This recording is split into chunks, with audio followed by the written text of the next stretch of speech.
So, hello guys, itutur ko kayo ngayon papuntang Venetian, Macau. Ayan, right now nandito ako sa Lisboa, sasakay ng shuttle bus papuntang Venetian. So ito nga guys, nakasakay na kami dito sa shuttle bus. Mula dito sa Lisboa, pupunta kami ng Taipa. Para doon kami kumuha ng shuttle bus papuntang Venetian. Kasi pupunta kami ng Venetian. Siyempre, lulubos-lubosin na namin kasi nandito na rin lang naman kami. Para naman lahat mapuntahan namin sa isang puntahan lang. Isang araw kami dito. Mamayang gabi ang uwi namin. Kaya naman guys, ituturo ko rin kayo. Makikita nyo itong dinadaanan namin nasa ibabaw ng dagat. Eto, sadyang napakaganda guys ng Macau. Ang mga kalsada na tila mala roller coaster sa ibabaw ng dagat. Kasi tataas, bababa at iikot-ikot na pasanga-sanga ang kalsada. Parang hindi dagat na kung makagawa ng kalsada ay tila napaka-danger para sa akin, no? Kasi iikot-ikot na pataas, pababa, at parang ang roller coaster. So, nakakatakot kung iisipin mo. Pero, lakasan lang ng loob. Unang-una, hindi lang naman ako yung sakay ng bus. Pangalawa, hindi naman yung gagawing kalsada kung hindi kung hindi matibay. Ayan.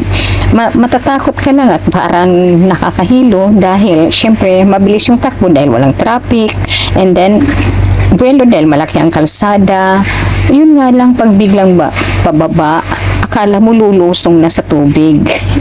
Tulad nito guys, pababa yan ng pababa, para bang lulusong na sa tubig. Nakakahilo, di ba?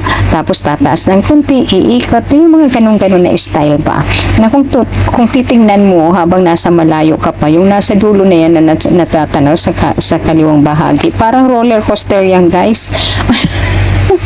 Paikot-ikot na mula sa taas, pababa ng pababa, nasa ibabaw ng dagat at kalawakan ng dagat. Kaya nakakatakot na so interesting talaga guys, no? Siyempre first time ko makakita ng ganito na kalsada, ganitong itsura na nasa ibabaw ng dagat. Kasi dito sa Hong Kong marami din ng kalsada na nasa ibabaw ng dagat.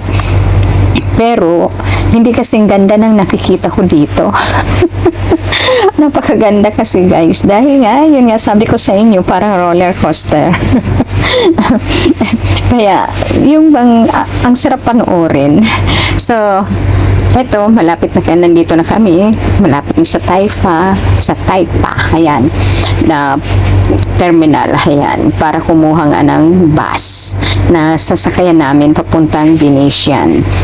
Ayan. So, matawa ka lang talaga dito guys dahil nasa ibabaw ng dagat, hindi lang isang kalsada, kundi mayroon pang paalang, mayroon pa, yung bang pasikot-sikot, ang daming pasanga-sanga na kalsada, parang ang hindi karagatan eh.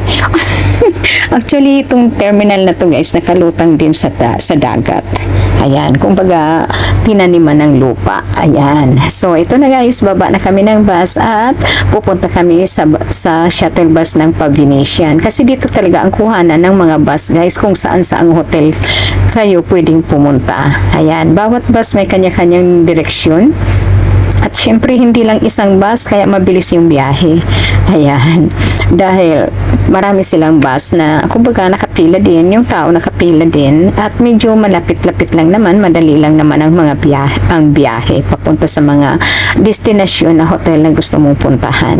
Kasi bawat hotel may kanya-kanyang bus. Ganun. So, dito lang tayo sa Taipa. Ito Venetian, no? Venetian.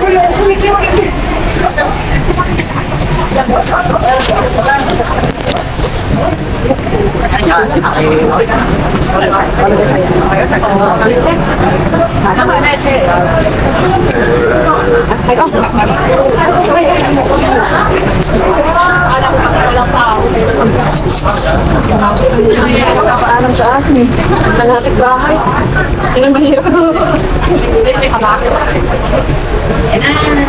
Mamaya, pag sa Venetian, kukuha na naman tayo ng channel, tapos hindi ka naman sa ito, sana no, yun na yung dito, ito nga nga, no, terminal ng bus.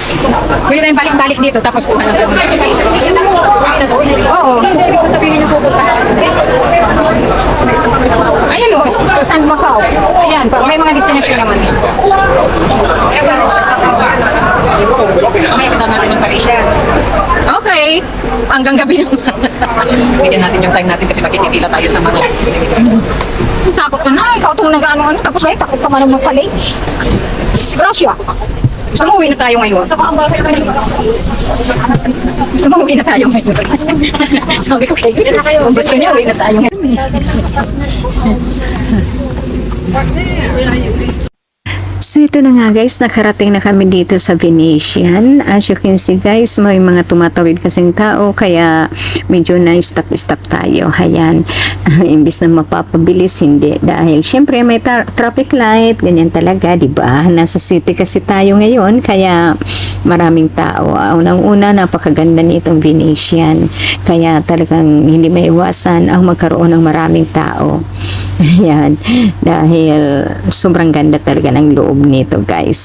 Nakarating na ako dito minsan, matagal nga na nga lang, since 2004 yata, basta mga